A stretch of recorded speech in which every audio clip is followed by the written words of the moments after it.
৫,০০০ mile দূরের বা ৫,০০০ kilometre দূরের গাজা চিনো তুমি, আর নিজের দেশের গোপালগঞ্জ চিনো না? বাহ, মানবতাবাদী! বাহ, কি কলামিস্ট সাপ, মৌলবী সাপ, মানবাধিকার কর্মী সাপ, মুসলমান সাপ! গোপালগঞ্জে কি সবই হিন্দু থাকে নাকি, মুসলমান থাকে না? সেইখানে তো শুধু বিমান হামলাটাই বাদ রাখছে, আর সবই করা শেষ। ৫,০০০ কিলোমিটারের দূরে গাজা, গাজার জন্য তুমি কাইদা কাইটা কান্নাকাটি করে বুক ভাসাও, আর তুমি নিজের দেশের গোপালগঞ্জ চিন্তাছ না, তাই না?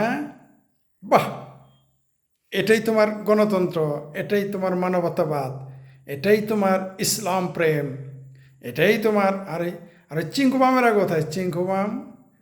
চিঙ্কুবামেরাও তো ওই কাশ্মীর চিনে, বামেরা, তারপর কি চিনে, দুনিয়ার সব জায়গা চিনে।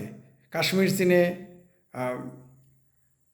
গাজা চিনে, ফিলিস্তিন চিনে, বেলুচিস্তান চিনে না, আর চিনে না গোপালগঞ্জ। কারণ এটা চিনলে একটু সমস্যা আছে।